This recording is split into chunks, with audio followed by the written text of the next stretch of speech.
که د صدقه ورکول او اولاد د در سره و د هغه په لاس یې فقیر ته ورکړه، ځکه چې کله دی لوی شي یو سخي انسان به ترې جوړ شي. کله چې جومات ته تلې اولاد دې هم له ځان سره بیایه. کله چې دی لوی شي په خپله لیوالتیا او علاقه به جومات ته ځي، ځکه ماشومان چې کله ماشومتوب کې یو کار کوي لویوالي کې طبیعتا له هغې سره علاقه وي. ښه کارونه چې دې کول د خپل اولاد په مخ کې کوه او خپل اولاد هڅوه چې د هغه په لاس وشي یا هغه یې ترسره کړي، ځکه له دغه ځای نه د تربیه جوړیږي او دغه ښه کارونه کوي. هغه کارونه چې نه غواړې ستا اولاد یې وکړي ته یې مه کوه، ځکه مور او پلار د اولاد لپاره تر ټولو ښه الګو وي.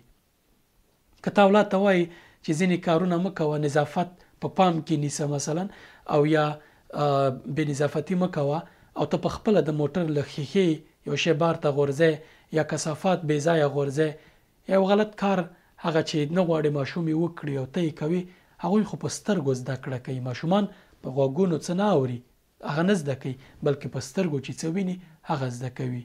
ځینې خلک وي اولاد ته وایي سګرټ مه څښه، دی په خپله څکي. که غلط کار نو خو ماشوم به ځان سره دا وایي چې ته ولې کوي. ته د خپل اولاد لپاره الګو یې، هر څه چې ته کوي اولاد به هغه کوي. که غواړې اولاد د ښه انسان واوسي ته باید ښه واوسي. هغه کارونه کوه چې کوم غواړې اولاد یې ترسره کړي، ځکه هغوی په سترګو زده کړه کوي نه په غوږونو.